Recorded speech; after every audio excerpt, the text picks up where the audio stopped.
पदेन वाचा मलं शरीरस्य च वैद्यकेन योपाकरोत्तम प्रवरं मुनीनां पतञ्जलिं प्राञ्जलिरानतोऽस्मि।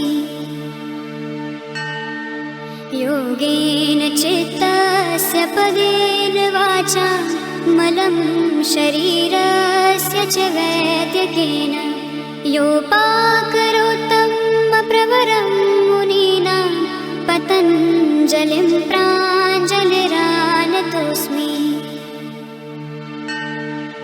योगेन चित्तस्य पदेन वाचा मलं शरीरस्य च वैद्यकेन योपाकरोत्तम प्रवरं मुनीनां पतञ्जलिं प्राञ्जलिरानतोऽस्मि।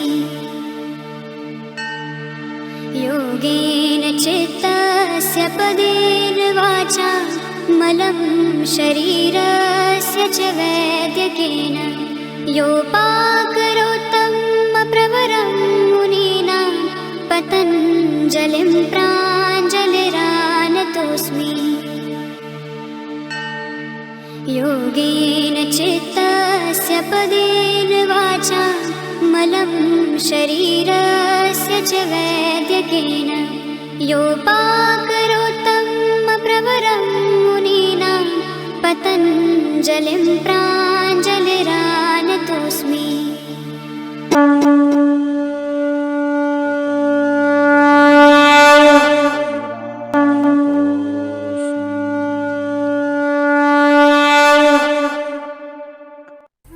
दृष्टानुश्रविक विषयवितृष्णस्य वशीकार संज्ञा वैराग्यम।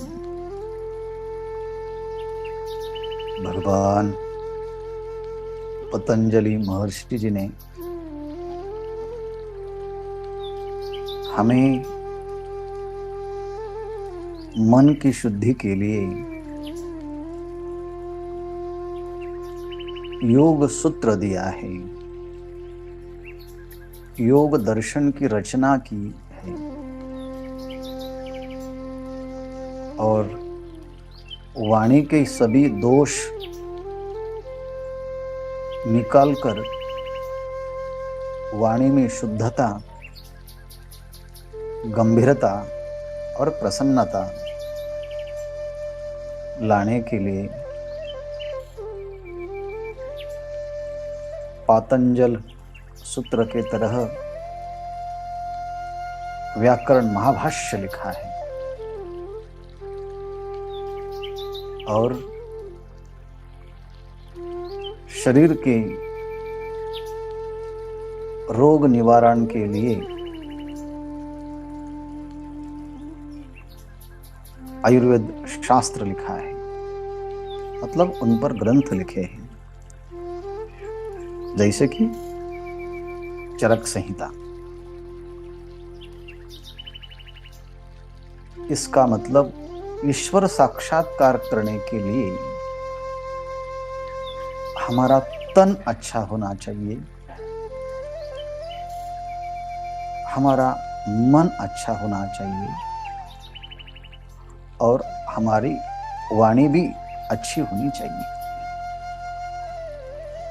इसलिए तन, मन और वाणी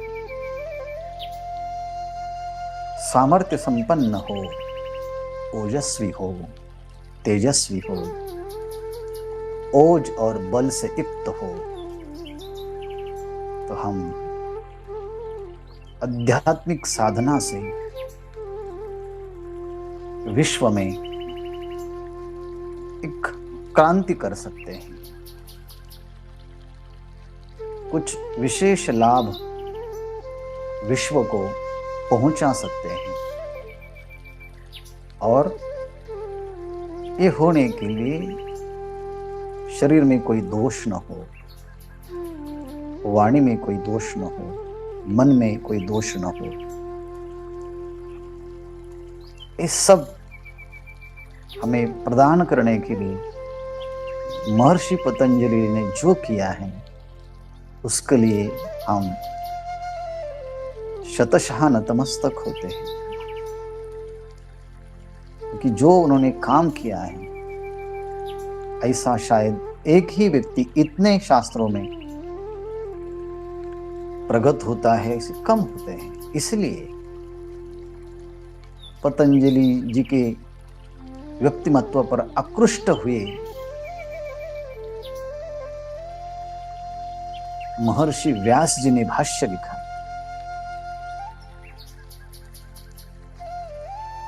नास्तिक दर्शन के आचार्य बौद्ध शिष्यों ने भी उस पर भाष्य किया। जैनों ने योग सूत्र पर भाष्य किया, शंकराचार्य जी ने योग पर भाष्य किया, भोज वृत्तिकार ने भी भाष्य किया।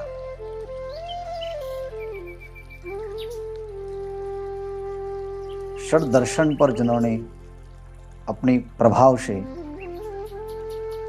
भाष्य लिखा है, ऐसे वाचस्पति मिश्र जी ने भी इस योग सूत्र पर भाष्य लिखा है। मतलब यही होता है कि एक अच्छा व्यक्ति हो तो उनके और सब अच्छे अच्छे लोग आकृष्ट हो जाते हैं। उनका आदर्श लेते हुए हम कुछ अच्छे बनने की कोशिश करेंगे तो हमारे जीवन में अच्छे लोग आते रहेंगे, और अच्छे लोग आएंगे तो सज्जनों की एक समूह के माध्यम से आध्यात्मिक क्रांति हो सकती है। और इसी ही विषय को आगे रखकर पतंजलि जी ने हमें ये बात स्पष्ट की है कि यदि आपको आगे बढ़ना हो साधना के क्षेत्र में, विशेष लाभ प्राप्त करना हो, विशेष अनुभूति प्राप्त करना हो, तो अनुभूति के लिए, साधना के लिए हमें कुछ न कुछ छोड़ना पड़ना होगा, और छोड़ना चाहिए। क्योंकि हमारी जो प्रवृत्ति होती है वो इंद्रियों के स्वभाव के अनुसार होती है, और इंद्रियों का स्वभाव जीव का कल्याण करने का कोई प्रयास नहीं होता।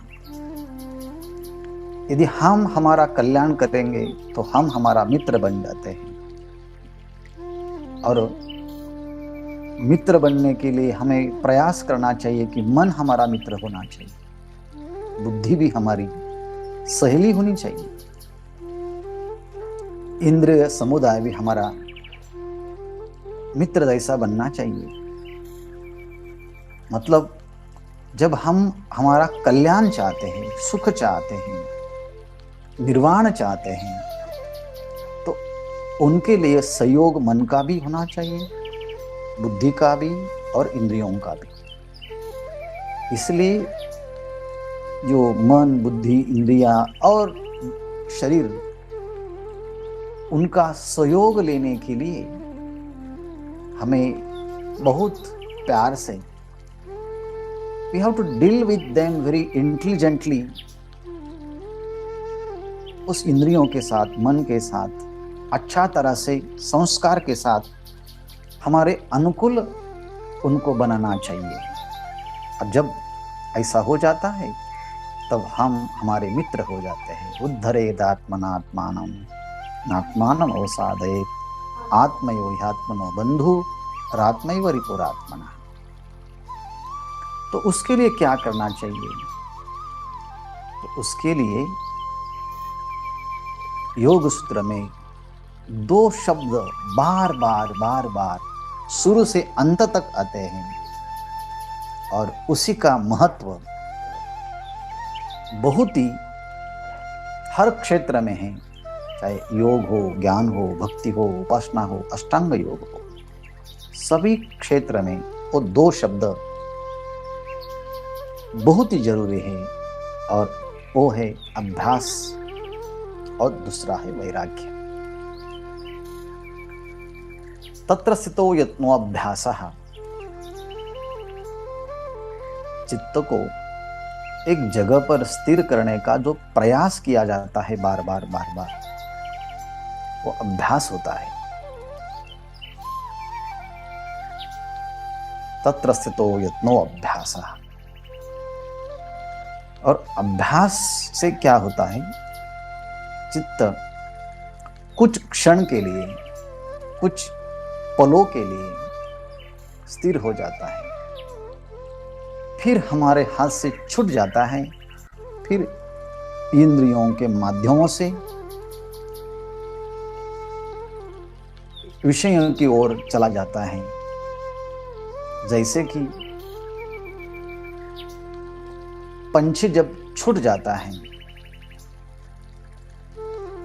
तो फिर पिंजड़े में आने के लिए वो नहीं चाहता, वैसे ही मन यदि बाहर से चला गया तो फिर आना नहीं चाहता, क्योंकि वो बंधन नहीं चाहता। अच्छा भाई, तो क्या चाहता है वो मन?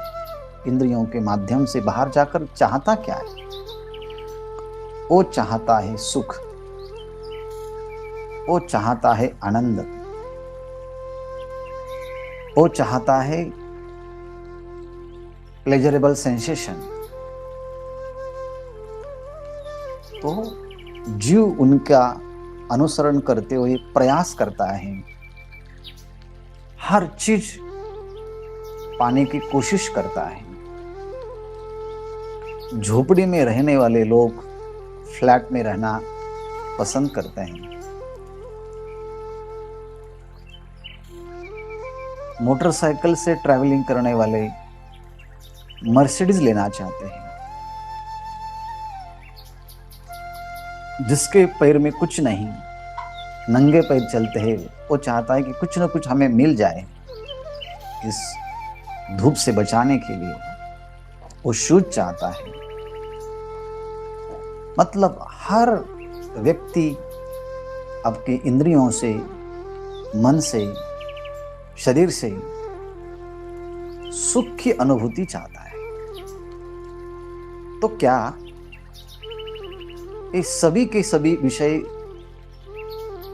बहुत प्रयास करके यदि संपादन करेंगे तो क्या हमें सुख की अनुभूति होगी?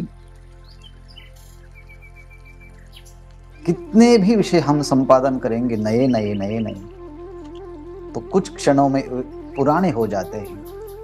फिर हमें नई चीजों की कोशिश होती है कि हम ढूंढे, प्रयास करें, लेकिन कहां तक?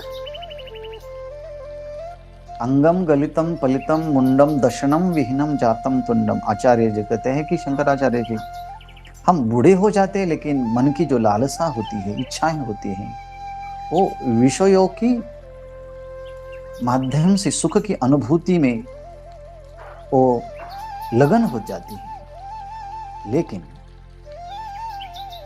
एक दिन ऐसा आता है, इस प्रकृति में और प्रकृति कार्य में सुख कहां तक खोजेंगे, कहां तक बढ़ाएंगे, कैसे उस सुख का हम संपादन करेंगे? और सब करने के बाद भी पता चलता है कि there is no happiness in the objects. उस ऑब्जेक्ट में हैप्पीनेस नहीं है। I wasted my whole life to find out the happiness from the objects, but now I understood that there is no happiness in the object. और इसी विचार से जब हम परम शांति की अनुभूति चाहते हैं तो परम शांति की अनुभूति निर्विकार चेतन तत्व में ही मिल सकती है, ना कि विषयों में। तो there is no happiness in the objects, there is happiness in the subject. मैं ही आनंद का स्रोत हूं, Why do I waste my time to attain happiness from the object? इसी तरह का जब हम बार बार विचार करते हैं तो विषय होते हुए भी हमें विषयों की अनुराग में प्रीति नहीं होती, अरुचि हो जाती है, हम नाराज हो जाते हैं। विषय तो सब है, लेकिन आनंद क्या है, सुख कहाँ है? तो विषय होते हुए भी हमें उस विषयों की ओर अनुराग नहीं होता, प्रीति नहीं होती, रुचि नहीं होती, नाराजगी होने लगती है। तब हमें विषयों के प्रति प्रीति नहीं होती, अनुराग नहीं होता, और हमें लगता है कि विषय की ओर हम नहीं जाएंगे अभी। उनका अनुराग कम हो जाता है और आत्म चिंतन की एक लगन हो जाती है, और हम चाहते हैं कि तमन्ना बनती है कि हमें उस आनंद का अनुभव निर्विकार स्थिति में इंद्रियों की सभी वृत्तियों का जब क्षय हो जाती, लीन हो जाती है और चित्त चेतन तत्व में स्थिर हो जाता है, तब जो आनंद की अनुभूति आती है वो अलौकिक होती है, विलक्षण होती है। और तब से हमारा मन, हमारे जो इंद्रियां हैं वो विषयों के ओर नहीं जाती। विषय तो उपलब्ध होते हैं तो भी उनके संबंध में प्रीति, आसक्ति, अटैचमेंट नहीं होती। और तब शुरू होता है वैराग्य। वैराग्य क्या होता है? विषयों का द्वेष करना, घृणा करना, किसी पर चिल्लाना, ये वैराग्य तो नहीं है। वैराग्य शब्द से ही वैराग्य क्या है पता चलता है। विरागस्य भावः, विरागस्य भावः। विराग, राग मतलब होता है आसक्ति, और विराग मतलब होता है पूरी आसक्ति, विषयों से पूरी आसक्ति निकल जाए। हमारे मन में विषयों के प्रति जो राग है, जो अटैचमेंट है, जो आसक्ति है, जो लगाव है, जो चाह है, वो चाह मन से निकल जाए, वो इच्छा मन से निकल जाए, वो लालसा मन से निकल जाए, वो अटैचमेंट मन से निकल जाए। तो विषय होते हुए भी हम और हमारा मन और हमारे इंद्रियां वहां नहीं जाएंगे, क्योंकि उनको पता चला है कि the ultimate happiness in the subject, not in the object. और तब जो प्रक्रिया शुरू होती है, तब वैराग्य धीरे धीरे बढ़ता रहता है। और ये जो वैराग्य है वो कई तरह का होता है। इस सूत्र में लिखा है कि व्यास जी ने पहले जो यतमान वैराग्य होता है, व्यतिरिक वैराग्य होता है, एकेंद्रिय वैराग्य होता है, और वशीकार संज्ञक वैराग्य होता है। और इस सूत्र में जो पतंजलि ने जिन्हें जो शब्द प्रयोग किया है सूत्र में, वो वशीकार संज्ञा वैराग्यम। वैराग्यम मतलब होता है राग का, आसक्ति का अभाव। किस विषय में? बाहर की जो दुनिया है, शब्द, स्पर्श, रूप, रस, गंध, उनके प्रति चाह नहीं होती, लालसा नहीं होती, इच्छा नहीं होती, ये वैराग्य है। और उसको वशीकार संज्ञा वैराग्य कहा है। उसके पहले भी कुछ वैराग्य है, तो हम पहले देखेंगे कि पहला जो वैराग्य होता है वो यतमान वैराग्य होता है। व्यतिरेक, एकेंद्रिय और वशीकार संज्ञा वैराग्य बाद में होता है। पहला जो है यतमान वैराग्य। छोटी सी कथा हम बताएंगे कि एक राजा होता है और किसी ने आक्रमण करके उनका स्वराज्य उनसे ले लिया और उनको जंगल में भगा दिया।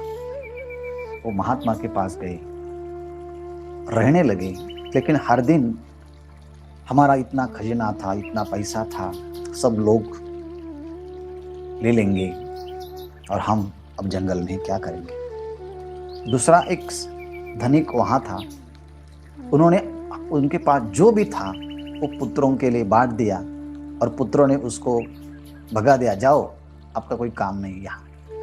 वो भी साधु के पास आ गया था और दोनों का संपर्क हुआ और एक दूसरों से बात करने लगे। मेरे पास इतना धन था, मैं राजा था, वो भी कहता था मैं धनिक था, लेकिन दोनों ही साधु के यहाँ रहते थे, लेकिन चिंतन तो विषयों का करते थे। एक बार दोनों ने एक साथ आया और विचार किया, हमारे पास तो अभी धन नहीं है, तो हम क्यों उस धन की आकांक्षा करते हैं, इच्छा करते हैं। महात्मा के पास चले गए तो महात्मा ने बता दिया, ये तो माया है, वो तो होता ही रहता है। लेकिन उन्होंने कहा हमारा मन तो बार बार वहां जाता है।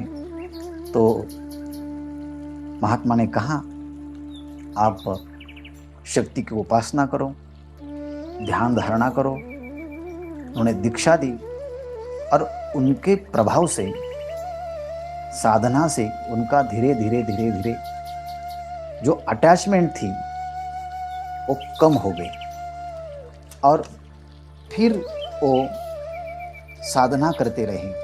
और जैसे जैसे साधना बढ़ती गई वैसा उनका जो आसक्ति थी वो आसक्ति निकल गई।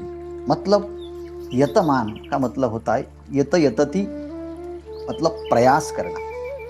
हमारे मन में विषयों के प्रति जो आसक्ति है वो दूर करने के लिए कोई महात्माओं के साथ, कोई संत के साथ जीवन का अर्थ समझ लेने के लिए कुछ साधना करें। और इस साधना से हमारे मन में विषयों के प्रति जो राग है वो कम हो जाता है। तो उनके लिए कहते हैं कि वो यतमान वैराग्य है। और दूसरा जो है व्यतिरेक संज्ञा वैराग्य है। बहुत लोग कहते हैं कि बस क्या देखें, हमें अभी वैराग्य हो रहा है। मतलब क्या हो रहा है, हमें अभी जब जीते हैं तो विषयों के ऊपर आकर हम जीने लगते हैं। और लोग कहते भी हैं हमें किसकी परवाह नहीं है, हमें किसका शौक नहीं है। मतलब क्या, हम धूप में रहे, गर्मी में रहे, ठंडी में रहे, खाना मिले न मिले, कुछ पीने के लिए मिले न मिले, कुछ वस्त्र मिले ना मिले, हमें उसकी कोई परवाह नहीं है, ना उनका कोई शौक है। हम ना सिनेमा, टीवी, रेडियो कुछ नहीं चाहते, ना शब्द, स्पर्श, रूप, रस, गंध, उनके प्रति भी हमारा कोई लगाव नहीं है, अटैचमेंट नहीं। लेकिन क्या करें, पैसा हम चाहते हैं, धन हम चाहते हैं। बहुत प्रयास करके भी विषयों से मन हमारा राग चला गया, लेकिन धन के प्रति जो अभी अटैचमेंट है वो छूट नहीं पाती। लेकिन छूटी नहीं है, लेकिन वो राग भी हमारे मन से चला जाए, कि हम बहुत प्रयास करते हैं।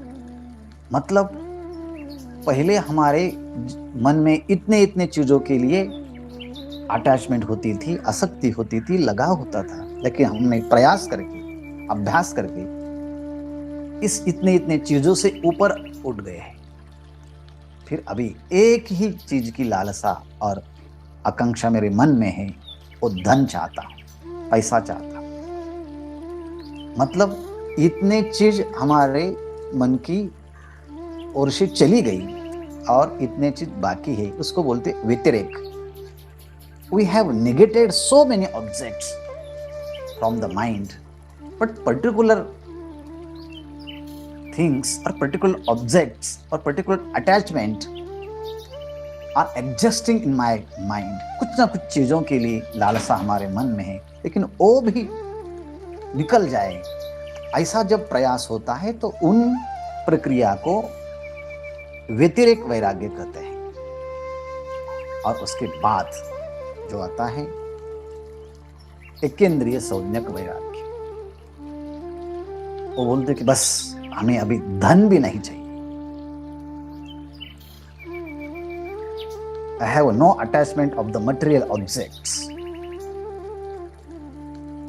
कुछ नहीं चाहिए, वस्तु ही नहीं चाहिए, धन भी नहीं चाहिए। लेकिन फिर कभी कभी ऐसे लोग जब बड़े विरक्त बन जाते हैं तो मान सम्मान पूजा एक काल्पनिक अटैचमेंट बन जाती है कि हमें लोगों ने सत्कार आदर देना चाहिए, पूजा करनी चाहिए, बुलाना चाहिए। ये जो मन की कल्पना करके एक वासना रूप से मन में एक भाव रहता है पूजा का, मतलब सभी इंद्रियों की वासना चली गई, लेकिन मान सम्मान की तो मन में वासना रहती है, वो कल्पना करके रखी है हमने। वो बोलते एक ही इंद्रिय का अभी अटैचमेंट है, मन चाहता है मान सम्मान में, उनको बोलते एक इंद्रिय, एक ही इंद्रियों में आसक्ति रह गई है। लेकिन फिर भी विवेक हो जाता है कि लोग गाय की पूजा करते हैं, उनको तिलक लगाते हैं, चारा खिलाते हैं, तो क्या वो कुछ आनंदी हो जाती है? और हम पूजा चाहते हैं, इसका मतलब हमारे हमारे हमारे से पशु अच्छा है। और कोई आध्यात्मिक लोग चाहते हैं कि हम आए तो हमें बड़ा आसन देना चाहिए, कोई उससे बड़ा आए तो वो कहता है कि मुझे मेरा आसन उनसे बड़ा होना चाहिए, कोई उनसे बड़ा आया तो वो कहता है कि मेरा आसन उनसे बड़ा चाहिए। फिर किसी ने कहा भाई सबसे बड़ा आसन हो तो क्या हम बड़े हो जाते हैं क्या? कौवा तो हमारे सबसे ऊपर बैठा है क्या? बैठा है, इसलिए वो तो क्या बड़ा है क्या? इसी तरह से वो मान सम्मान की वासना भी चली जाती है। 20 बच्चे कुछ खेलते रहे हो और एक बच्चे को उठाया और कहा कि उस स्टेज पर बैठो, तो क्या करेगा वो बच्चा? वहां से छलांग लगाएगा, फिर वो बच्चों में आ जाएगा। तो वो नहीं चाहता कि मान सम्मान, मतलब हमारे से बच्चा अच्छा है, हमारे से कौवा अच्छा है, हमारे से पशु अच्छा है। तो हम वैराग्य का ध्यान का अभ्यास करते हुए भी वो हमारे मन में मान सम्मान की आकांक्षा की लालसा क्यों हो, तो मन से वो भी चली जाती है। तब वो एक इंद्रिय वैराग्य जब होता है तो उससे बढ़कर पहला जो वैराग्य हुआ यतमान वैराग्य, और यतमान वैराग्य से फिर बढ़ाते बढ़ाते बढ़ाते बढ़ाते फिर एक इंद्रिय तक हम आ जाते हैं, व्यतिरेक वैराग्य, एक इंद्रिय वैराग्य। और फिर जब वशीकार संज्ञक वैराग्य हो जाता है तो वशीकार संज्ञक वैराग्य का स्वरूप क्या है वो बताने के लिए वशीकार संज्ञा वैराग्यम इस सूत्र में लिखा है। तो क्या है वशीकार संज्ञा? दृष्टानुश्रविक विषय वितृष्णस्य वशीकार संज्ञा वैराग्यम। दृष्ट मतलब होता है इंद्रियों से जो हम देखते हैं, इंद्रियों के द्वारा जिसका साक्षात हो जाता है ज्ञान, उसको दृष्ट विषय बोलते हैं। और अनुश्रविक मतलब वेदों के माध्यम से, ग्रंथों के माध्यम से, शास्त्रों के माध्यम से, आचार्यों के माध्यम से परलोक, स्वर्गलोक, जैसे कि ऊपर होते भूलोक, भोलोक, जनलोक, तपलोक, सत्यलोक, ऐसे ऊपर 7 लोक होते हैं। वहाँ ब्रह्मलोक होता है, चंद्रलोक होता है, सूर्यलोक होता है, स्वर्ग होता है। वहाँ के विषय बहुत अच्छे होते हैं। मतलब वो सुनकर उस विषयों के संबंध में जब हमारी इच्छा होती है तो वो ही एक अटैचमेंट हो जाता है। लेकिन जो इंद्रियों से देखा है और शास्त्रों से सुना है, दोनों ही विषय के संबंध में हमारी लालसा, तृष्णा, इच्छा, आकांक्षा, प्रीति, राग निकल जाता है, तो उसको बोलते हैं वितृष्णस्य। दृष्ट और अनुश्रविक विषयों के प्रति वितृष्ण हो जाना, मतलब इस लोक के और स्वर्ग के सभी विषय हमारे सामने आ जाए तो भी हमारा मन वहां जाता नहीं। इसलिए व्यास जी ने लिखा है कि दिव्यादिव्य विषय संप्रयोगे चित्तस्य प्रसंख्यान बलात् अनाभोगात्मिका इयह उपादेय शून्या पुष्कार संज्ञा। मतलब ये लोक के विषय और परलोक के दिव्य विषय हमारे इंद्रियों के साथ संपर्क होते हुए भी हमारा मन नहीं चाहता कि हम वो प्राप्त करें, हम नहीं चाहते कि वो मिले। मतलब विषय हमारे साथ सामने आते हैं तो भी इंद्रिया और मन उनके प्रति राग का अनुभव नहीं रहता, अटैचमेंट नहीं है, चाह नहीं है। मतलब पूरी तरह से इंद्रिय हमारे वश में आ जाते हैं, तब उसी को बोलते वशीकार संज्ञा वैराग्य। और ये जो वैराग्य है, उस वैराग्य को अपर वैराग्य कहा जाता है। उसके बाद भी एक वैराग्य है, उसको परा वैराग्य कहा जाता है। वो परा वैराग्य क्या होता है वो अगले रविवार में देखेंगे, लेकिन आज इतना ही। जो दृष्टानुश्रविक विषय वितृष्णस्य वशीकार संज्ञा वैराग्य। और फिर एक वाक्य में एक बात कहेंगे, वैराग्य मतलब विषयों की घृणा नहीं, तिरस्कार नहीं, लेकिन उनके प्रति हमारा जो राग है, जो अटैचमेंट है, जो आसक्ति है, वो निकल जाते हैं। तब हमें एक पता चलता है कि हमारी वृत्तियां जिस कारण निर्माण होती थी विषयों की लालसा से, अभी विषयों के प्रति अटैचमेंट नहीं, चाह नहीं है, तो इंद्रिय और इंद्रियों की वृत्ति आप स्वयं से ही बहिर्मुख न होते हुए अंतर्मुख हो जाती है। और अंतर्मुख जिस कारणों से हो जाते हैं वो है वैराग्य। और यह तो योग का साध्य है, योगश्चित्त वृत्ति निरोधः। और ये चित्त वृत्तियों का निरोध वैराग्य से और अभ्यास से हो जाता है। और वो वैराग्य पर वैराग्य और अपर वैराग्य दो प्रकार का होता है। अपर वैराग्य का स्वरूप हमने देखा, और पर वैराग्य जो है उनका स्वरूप कार्य आगे देखेंगे। अभी यहाँ रुकते हैं। ओम पूर्णमदः पूर्णमिदं पूर्णात् पूर्णमुदच्यते पूर्णस्य पूर्णमादाय पूर्णमेवावशिष्यते। ओम शांति शांति शांति।